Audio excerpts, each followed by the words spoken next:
Hello, hello. Welcome to the place for offbeat health professionals who have bravely swapped their healthcare hats for non-clinical creative caps. I'm Caitlin, a psychologist turned copywriter, and this is Healers with Hustles. Today's guest is Gill Hill, an editor for copywriters and a working copywriter who specializes in brand voice. Gill started her business in 2017, first editing for fiction writers, then branching into websites. Once she discovered brand voice, as in finding the exact right words to sound like yourself while selling, she was on a new path, and she's merged brand voice copy and editing ever since. Now, I know Gill from Brand Voice Academy, where I learned my brand voice superpowers. So I'm super excited to be chatting to Gill today. Well, welcome, Gill, all the way from the US. I'm very excited that you're here. You are our first international guest.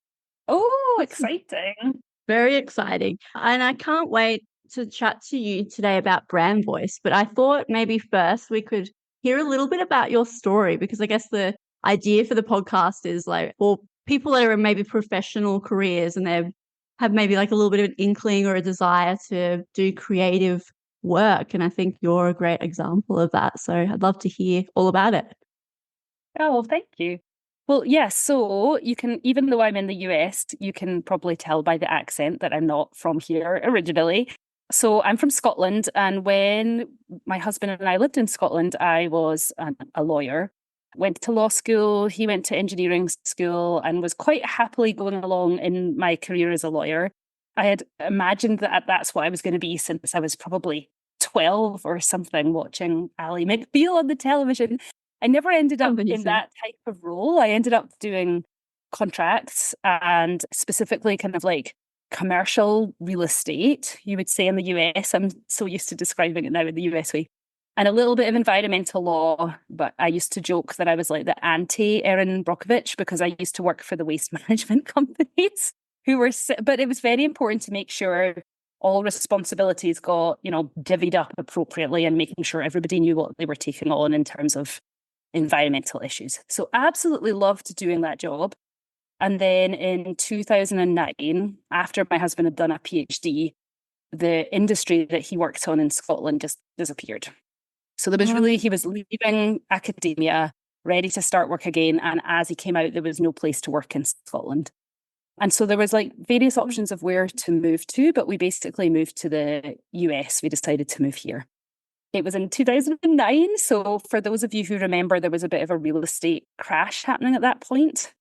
So he had a visa, but I didn't. And there was really nobody was going to sponsor me and pay for a visa for me to work over here. And then fast forward a few years where eventually we got a green card, but by that point we'd had a baby. And then we moved states.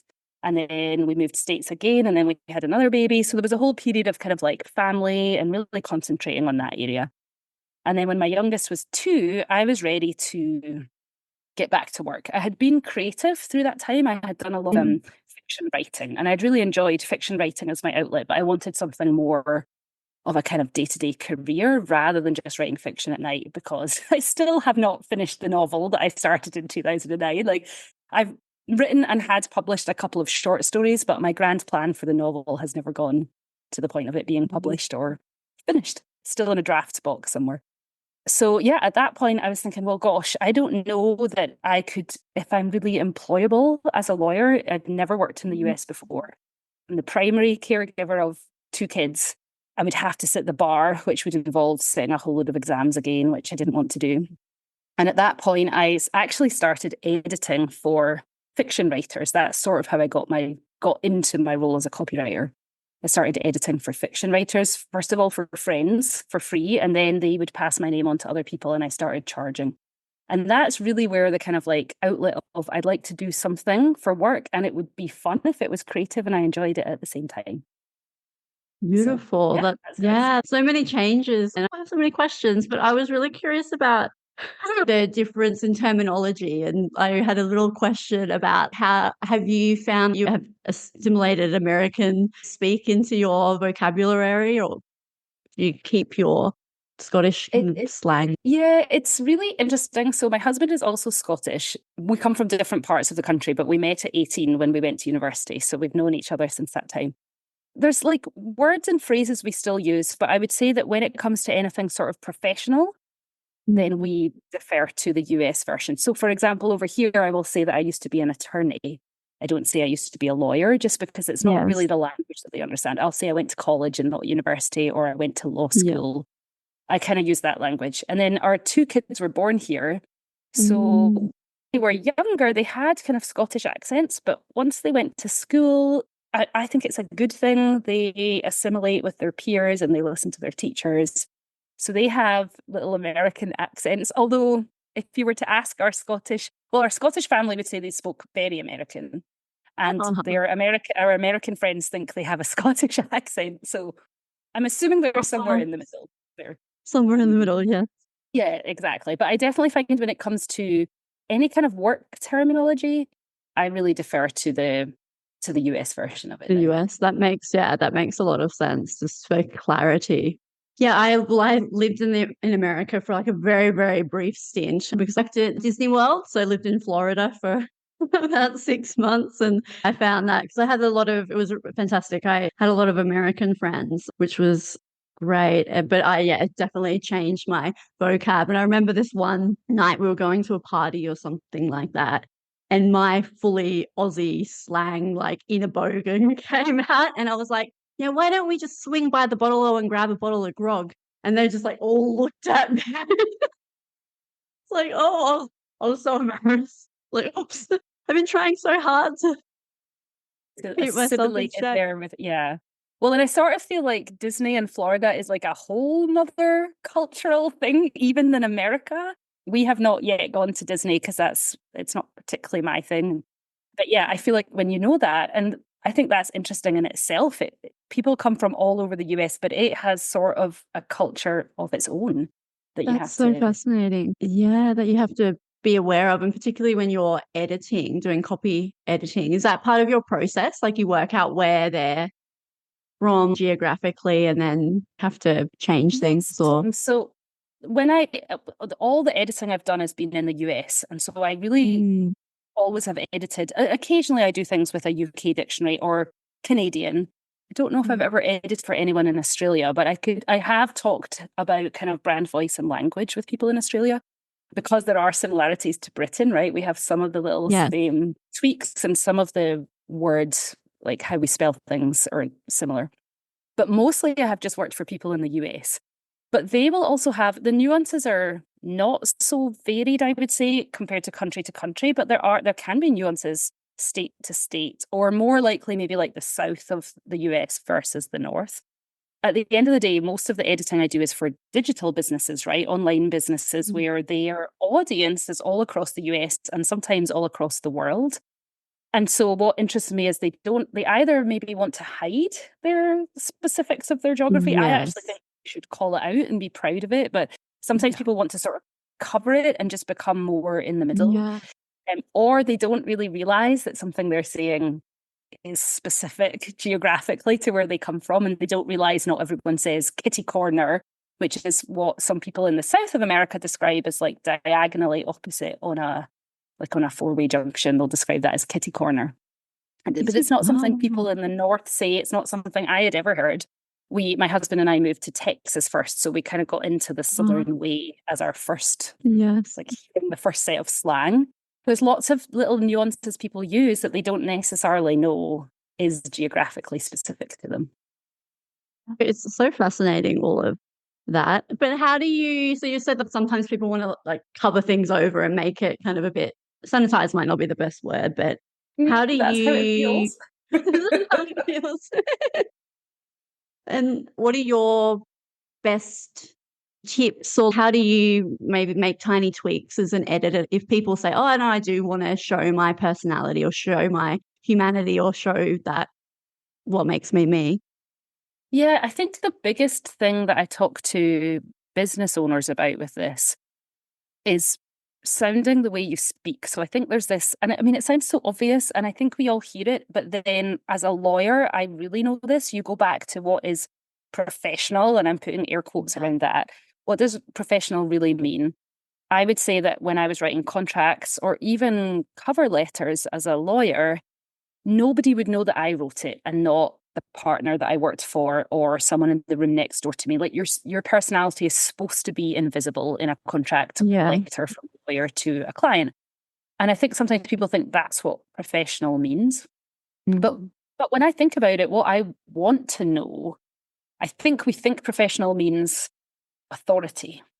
And so I think then we have falsely equated the sense that I know what I'm doing and I'm trustworthy with you can't tell who I am and I'm going to hide myself behind a suit and technical jargon words and all that kind of stuff. I call it BS for business speak.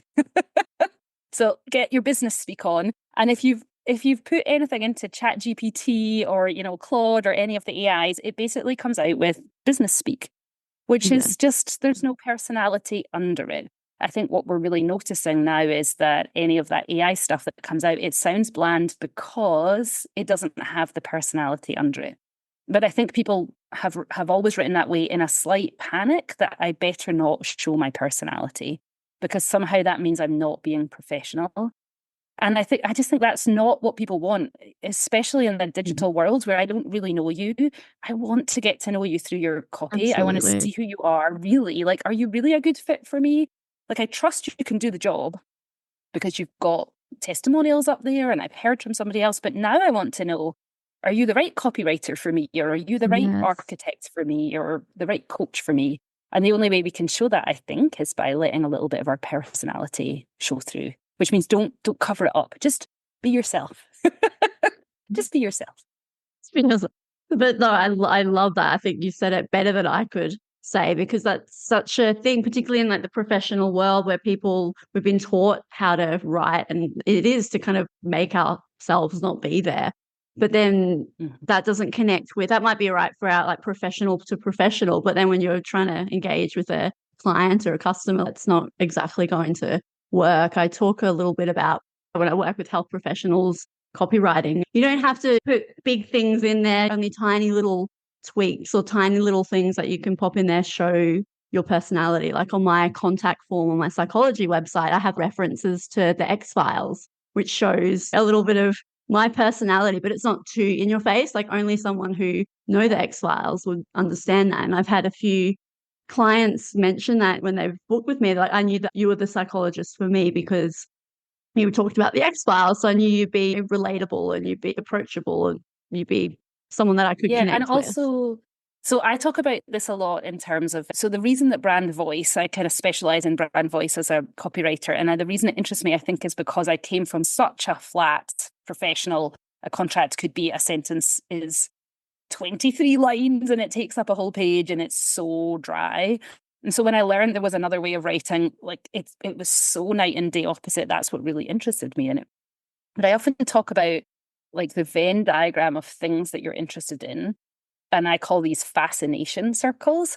So the fascination circles are the things that interest you and you're passionate about. One of them is going to be the thing that you're the authority on. But you have lots of other fascination circles. So mine involve being really interested in words and where they come from, like the etymology of words, because as an editor as well, that fascinates me. But when I write in my like newsletter and even on my website, you'll see I talk about Scotland a lot because that's what, I'm proud of being Scottish and I don't hide that. And I also talk about, like, I love puns and a good kind of punny joke. So I'll add a lot of that in there. And as you layer these sort of fascination circles up, it gives people like a more three-dimensional version of you. They don't have to have the same fascination circles as you, but they trust that you know the one that they've come to you for. And then they learn you have all these other ones. And it gives you like gives more depth to who you are as they're learning about you. So how you approach the world, what lens you look at it on, knowing that, I mean, as a psychologist, you know way more about this than me, but knowing, the X-Files probably tells us something about how you approach talking to people and learning about something and diagnosing and things like that. So it just gives them more like evidence and information to help them dig around and decide, are you the one I want to commit all my money to when all I'm seeing is a website page? Exactly. Yeah, that's so right. I'm glad you brought up the fascination circles because I remember reading that in one of your newsletters recently and thought it was such an interesting concept. I think that might be really useful for people to understand the concept of personality and how they can layer that on. Sometimes you see people go all in on one, and I think it might be if they have a copywriter write for them, they're asked, what do you like? So they'll say, oh, I love the X-Files. And then the only, there's a lot of the X-Files mentioned, but it's the only thing that's mentioned as well. Yeah. And so it feels very cardboard cutout, like it gets a bit stereotypical, right? And that's because as humans, we're all interested in lots of things. We don't just have one area that we're Yeah. fascinated in, right? So by layering it, it gives people options. They're like, oh, that X-Files reference isn't for me, but oh, look here, she's going to tell us about her extreme interest in cheese. And like, I love thinking about Yes. restaurants and cheese, and I'm a foodie. So now this part has caught my attention a little bit more. If you think about how you talk to people at parties, when you first meet them, when you're networking in person, like all these little things come out and make you more interested in talking to someone than just that flat, dry, hi, I'm Jill, I am a copywriter, I write words. Like nobody just wants to know that about you. They want to learn more things. Yeah, and having someone that, like you're saying, I can connect with. And I think that is sometimes the problem, but the risk of personality that if it is that one dimensional, like I talk only about like X-Files references, and then it's like I'm a caricature of my own self rather than Caitlin. I have a huge amount of interest and I maybe even act differently or speak differently in different contexts, which is a whole nother. Yeah. Well, and the other thing that I wanted to say when people are thinking about being professional or they're scared to put their personality out there, and I think this is extra true for health professionals, is Yeah. that if the reason you're being professional is to show authority, like you can trust me, I would say that you break that trust if you sound one way on your website and then you don't sound like that in person. And I'm going Yes. to guess that if you want to trust your medical professional, you're trusting them in a different way than you're trusting, I don't know, a coach or someone who comes to paint your house, for example. What brand voice does is it promises that you are this person and you will be this person all the way through, from the moment they're interested in learning about you to when they pay the bill to when they write your testimonial. And I think you can risk breaking someone's trust. And we've sometimes seen that in the coaching industry, I would say, online, where someone has sounded a certain way and then you pay the money and you get into their program and you never speak to them. What you thought you were promised is not being delivered. And that's that break in trust that is the whole reason we're trying to get people to trust us online, is to say we are who we say we are.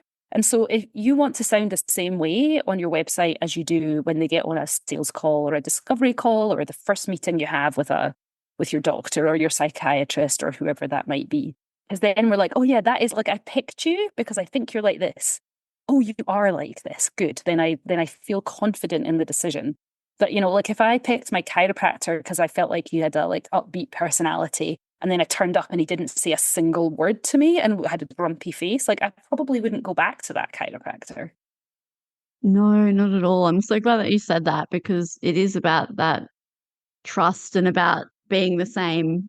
The same. If I call you up, you've got to sound that way. If I read your website, and I find that sometimes that can happen with health professionals, or maybe the opposite. Like when we're trying to choose between different psychologists, and if we all sound the same, well, how do people make that choice? It makes it a little bit difficult, and so people can easily stand out.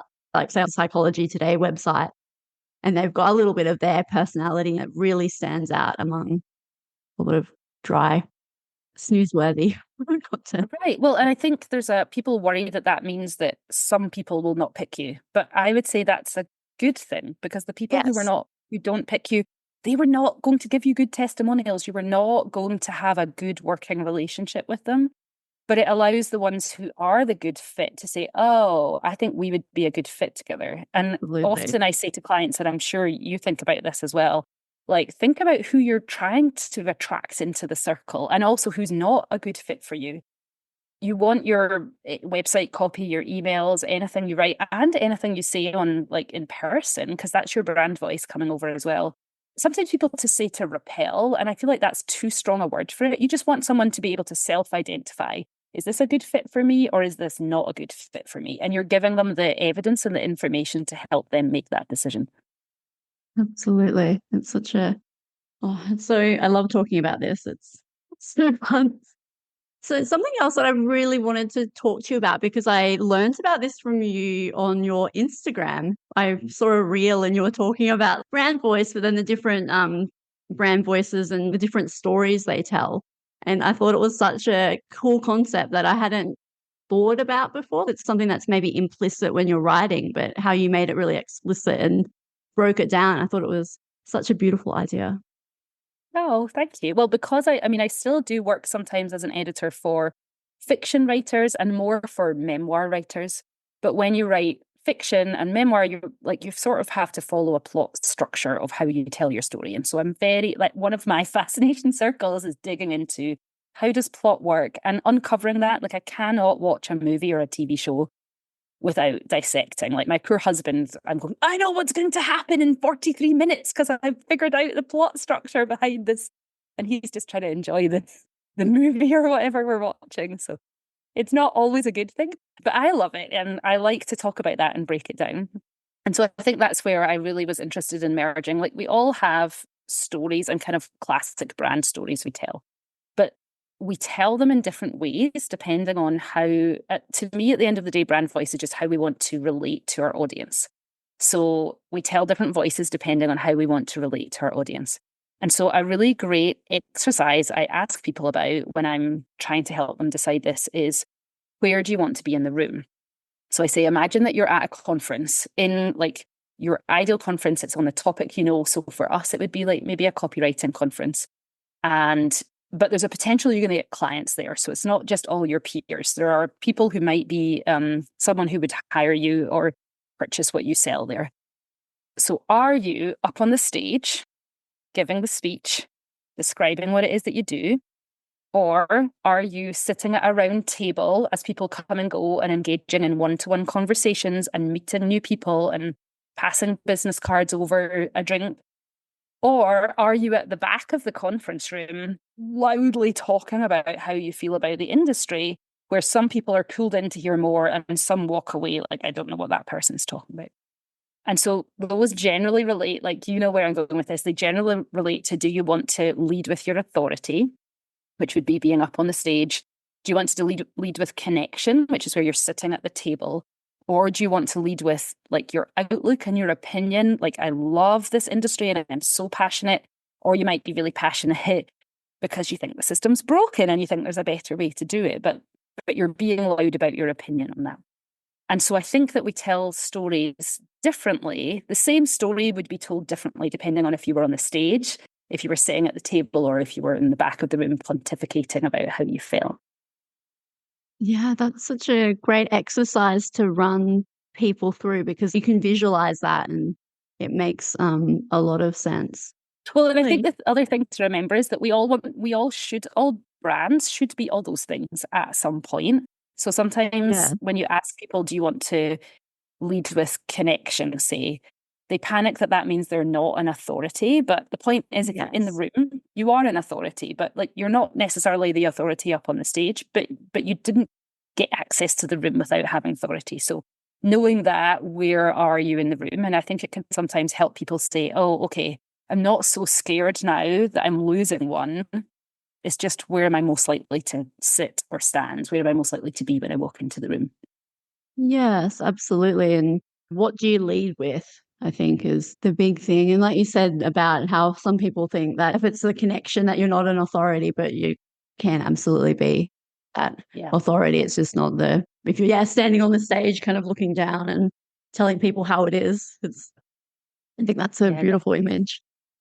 Yeah, and it's very different. And like, I won't go into all the detail of how it works, but one way of thinking about it, just like as a brief example, is if you're telling a personal story, people up on the stage will not probably be telling a personal story about what happened to them today, because they're scared that vulnerability means they might not be an authority. They're going to tell you a story about what happened to them maybe in the past, or something that happened to one of their clients.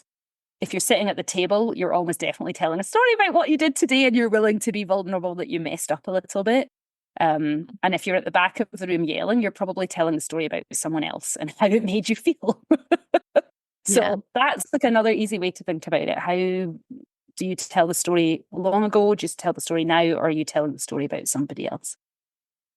And then from there, then you go into the other voices that kind of make up the Yeah, and you right. can bring the other voices in at different times as well. They're all, it's just like that layers of fascination circles. There's also layers of voices. We don't only ever lean on one because it would feel too one-dimensional. But it's more Mm, just like what you're known for. So if you think about like Simon Sinek, he's definitely known as he's approachable, and I would imagine he likes to connect with people, but he's a voice of authority. Like we expect him to be on the stage talking about what it is that he knows. yes. And that leading with your why and your purpose is also another really important thing Oh, and that so I've important. Yeah. Yes, yeah. I find when you talk to people about their voice, almost always what you're really trying to find out is, why do you do what you do? Why is it important to you? And that comes back to that fascination thing. Like, what are you passionate about? Sometimes you can hear somebody when, if you get them into their sphere, as you're talking to them, their whole voice changes, their body movements start getting exaggerated because they're getting excited. And I love to hear someone talk like that because they forget about that self-conscious piece, which is like, I'm Yeah. supposed to be a professional right now. They just get all excited and caught up in what they're talking about. And to me, that's when, and you will often sound much more authoritative when you are like that because you won't be tentative, you'll be using definite language because you know what you're talking about. You feel so passionately about it. Absolutely. And people want to be around. Well, I at least, well, they're the people that I want to be around, is that they have intense, amazing knowledge about a particular thing and it just is infectious. And before we hit record on today, we were having a bit of a chat about being a like professional and burnout. So I was really curious to hear your experience because honestly, just thinking about what a lawyer must do or attorney must do on a day-to-day basis must have been a lot. Well, so it's kind of funny because I guess when we left Scotland, was I maybe 29? I'm trying to remember how old I was when we left. I think I'd maybe hit 30, but maybe just. So I was in a time period in my life, like it still was a lot, yes, but we didn't have a family.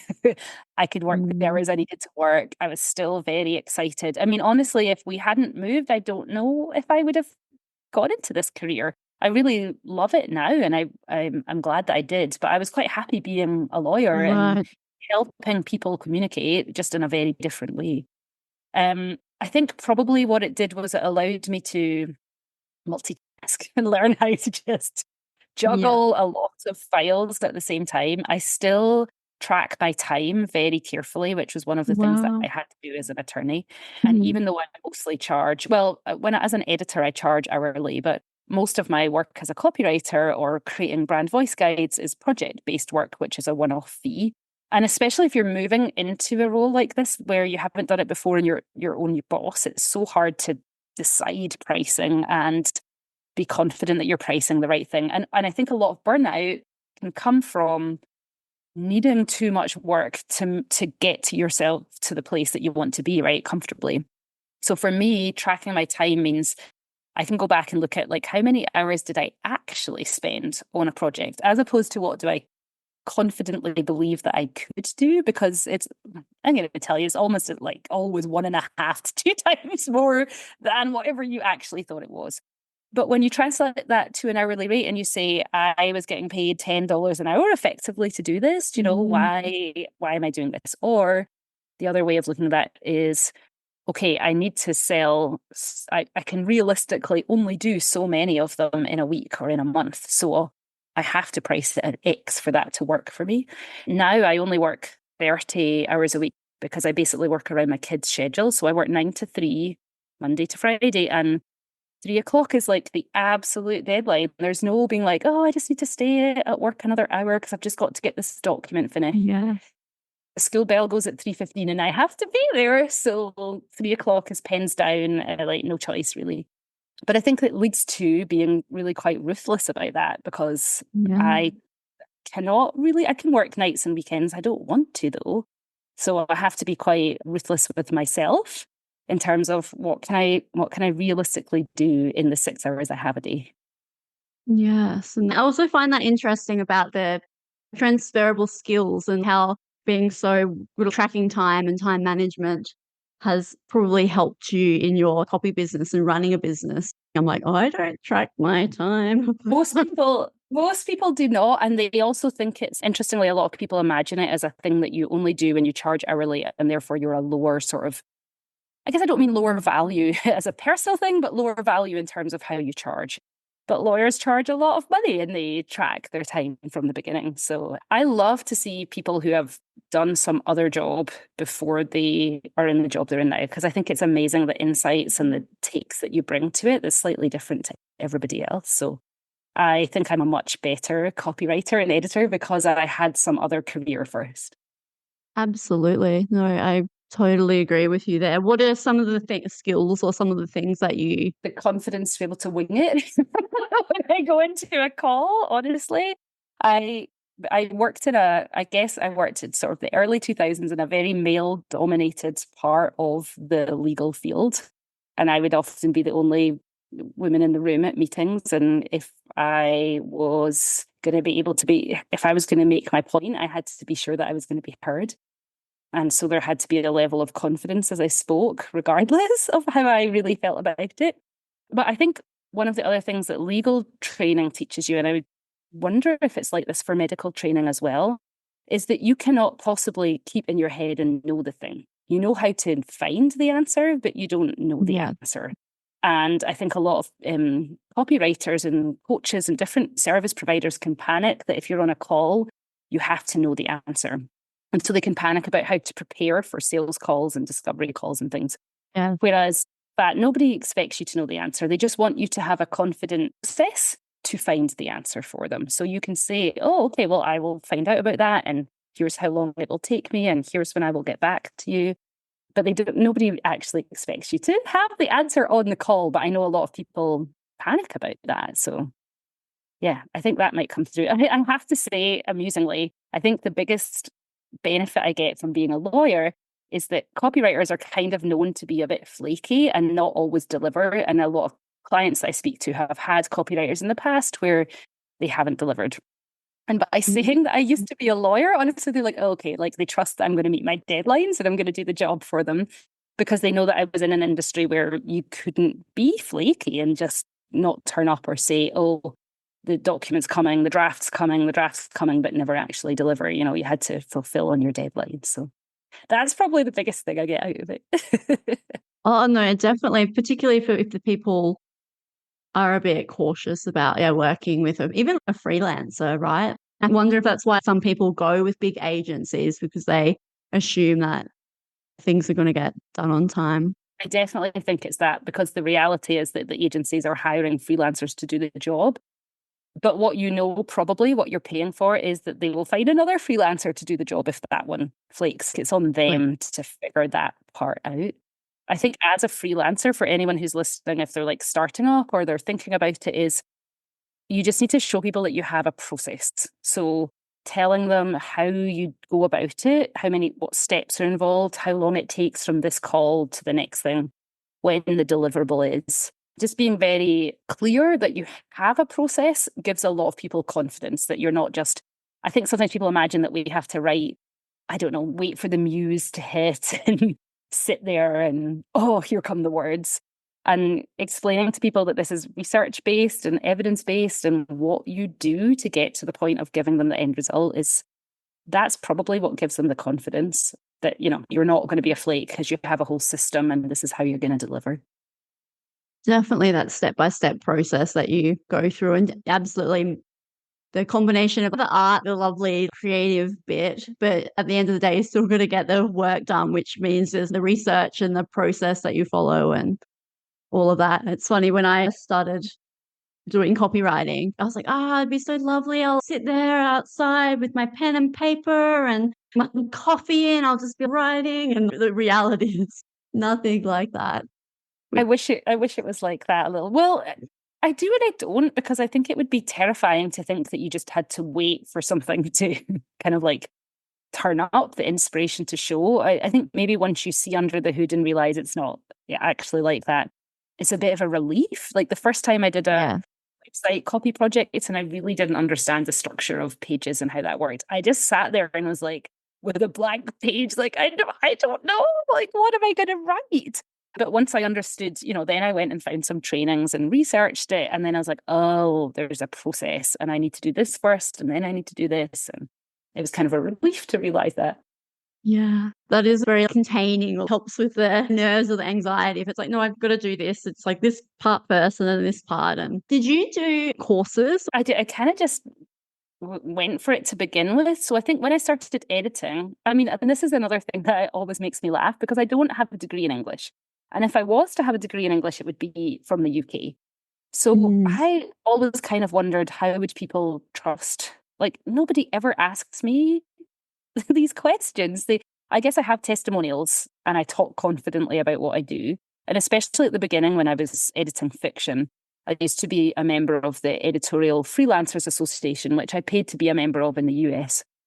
And it was like, it had a job board. And a lot of the way that you work with editing is you do a sample edit. Now, as copywriters, we have a lot of friction and discussion about whether you should do unpaid work. But in the editing field, I think it's really important because editing is surprisingly subjective. You wouldn't think that, right? You think you're just following the rules of the dictionary, but there's a lot of different ways it can go. And I think you really want to keep the voice of the author. So I don't want to make changes that there's so many changes on the page that it's now doesn't really sound like you. So you would do a sample edit, and from that, they would get 10, 15 people to do samples and decide who they picked. So I think that probably gave, in the editing sphere, it was really just doing small free samples for people. And then they could see on the page what it was you were going to do for them. And then for copywriting, I think I did a lot of what similar people did. I did a few copy hackers courses. I mostly learned on the job. So I would get a job, I would say I could do it, and then I would go off and figure out how I could do it. I've always been like a paid member of the Copywriter Underground, and I really like it was a really great resource in their Facebook group to ask questions. It was always, copywriters I find are incredible resources. I'm so happy to help each other. I don't know if it's because we all sit in our own little copy caves, but I found them so helpful, and I like to be helpful like that too now, because I remember that feeling of kind of posting like, oh my goodness, I said I would write a brand messaging guide and I don't know what that is. And someone would call and talk you through what you had to do, or someone would give you resources and you would figure it out. So yeah, I think I just kind of learned by doing. That's the best way to learn. But I think particularly for something like writing, because you can read about it, you can watch videos, you can know the theory of it, but it's not until you actually put maybe pen to paper and write and do it yourself. Absolutely. Well, and because I teach in Brand Voice Academy, which is like the kind of leading training that copywriters go through to learn about brand voice. And it's quite, and you know about it, but it's quite intensive, and it's not one-to-one exactly, but there is lots of one-to-one elements in it, because Justin Blackman, who's the main person who runs the course, and I also agree, I think it's so important that you learn by doing. Like, you can't just 2x watch a video of this and then know how to write in brand voice. You've got to do it. You've got to create a guide, and that's part of the process of the training, is learn by doing. So I'm a really big advocate of that.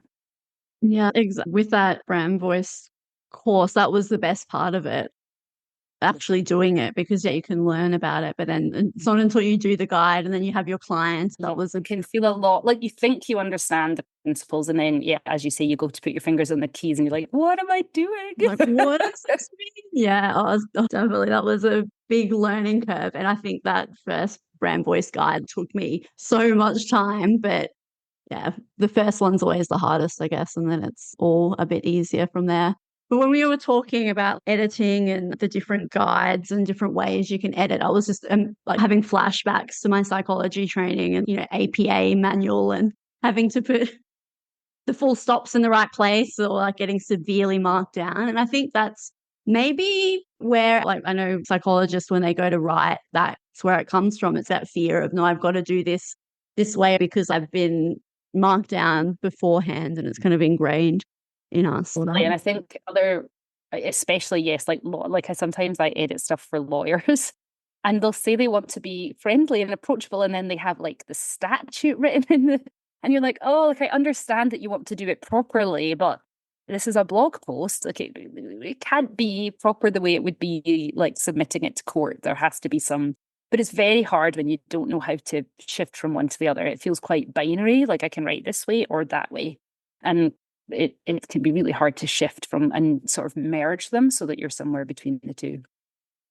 I think we all have that inner teacher telling us off. It really is. It really is that internalized idea of what the teacher would say or something like that we've got to break. It can just be in the background, but we don't have to listen to it. Well, and I often say, even especially for those kind of things like lawyers, and I would definitely say agree with doctors and so on, is like, well, how would you, like, imagine you're sitting next to the patient. How would you describe it? You wouldn't be quoting, you wouldn't be using Latin terms. You wouldn't be giving every single, like, exception or thing that might not fall into the main category. You would just describe the generality to them, and you would describe it in a way that makes sense. I think the one thing that's hard is when you're having a conversation, you have those social cues. They're nodding their head or they look confused, and you realize, oh, I need to slow down. Yes. And when you're writing copy, that can be much harder, or blog posts, because there's no person nodding or shaking their head. You're not getting the feedback. Right. But the best you can by picturing somebody in the room, I think that allows you to imagine how that feels, giving your drafts to someone to look at and saying, like, where did you stutter and get stuck? And where did you stop and have to go back and read a sentence again? Like, that gives you a sense of the pacing. Definitely. It's a good thing to keep in mind. Okay, now for some rapid fire questions. Gill, I'm super curious about this one, but what is your favorite movie? My favorite movie is probably Braveheart. I absolutely love it because it came out in 95, which was just as I was finishing at school, my last year of school when I did history. I did a kind of deep dive into that time period and the Battle of Bannockburn. So I love it as just a good Scottish movie. I love the time period it reminds me of when I was like 18 and going to university. And I love Mel Gibson's terrible Scottish accent. Braveheart, what a classic. And what's your favourite character? For a character that I love, my favourite is probably Walter White from Breaking Bad. Breaking Bad's my favourite TV show of all time. I think it just does a really amazing arc of a tragedy, which we don't often see as much as hero type stories. And you just see the fully developed character from beginning to end. My understanding is they plotted it right the way through. It wasn't one where they sold the first season and then they figured out what to do in season 2. The entire story and character arc develops from the beginning. I just think it's an amazing one to look at from a story perspective. And Walter White is just so good. Heck yeah, Breaking Bad is, what a TV series. It's the absolute best. I even have a mention of Breaking Bad in my welcome sequence. And what about a concert that you'll never forget? A concert that I'll never forget is I went to see The Hives in Glasgow and I don't remember exactly when, but it was early 2000s.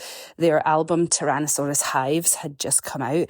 I really didn't know very much about them, but my now husband, then boyfriend, was really into them. So I was like, sure, I'll go along with you. I think it was like a bank holiday weekend.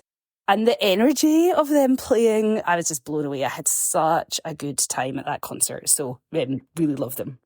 And lastly, what's absurd about you or something you either love or that you do? One of those boring fun facts rather than an interesting fun fact. I think a boring fun fact is a little bit more fun in some absurd thing that I love. So you're going to laugh about this, but I am known for having an incredibly special skill in my household. And it is that I can go to the store and I can buy pasta in bulk, and we keep it like in a big storage box in our house. And I don't look at how much pasta we have before we go to the store, but I buy it in bulk and I bring the bag home. And every time I fill it exactly to the top and no more. So I get exactly the right amount of pasta that there's no gap left, but also not so much that it spills over. It's precisely right every time. And it's a matter in which I take great pride and my children laugh about every single time. Oh, wow. That's such a talent. I'd love to see a video of this for sure. Thank you so much for chatting with me today. I've loved it. It's been so much fun. But where can people get in contact with you, or like, so Brand Voice Academy, but you also do editing work? Yeah. if you're on socials, I'm on Instagram at Gill Hill Edits, and Jill with a G. My website is called Gill Hill Writing Services, which is a huge mouthful, and clearly I made before I understood copywriting principles. But Gill Hill Edits on Instagram, and that's where I share all the funny puns and stories and talk about the storytelling and that side of things. So yeah, that's probably a good place to start, and you can always message me there. I'm on Instagram far too much, far way more than I should be on a daily basis. So I'll almost definitely message you right back. Maybe not the Australians, but as soon as I get up in the morning. Yes. No, definitely follow Gill and sign up to Jill's newsletter because you share great stories and nugget of wisdom. It's incredible. You're a fantastic person to follow on Instagram. Love a pun. Yes, me too, definitely. But yeah, thank you. It's been so fun to talk, Caitlin. Thanks so much for having me on. I could talk about this all day long. All day, yeah, I'll have to get you back on and talk more about all of this because I know I could talk about it for hours. But it's been wonderful. Thank you so much. Yay, you're welcome. All right. That's the end of another episode. Thank you so much for tuning in to Healers with Hustles. If you've enjoyed today's episode, will you do me a tiny favor and subscribe to the show? Just tap the subscribe button on your favorite podcast platform and you'll be the first to know as soon as a new episode drops. Thanks so much for listening. Okay, ta-ta for now.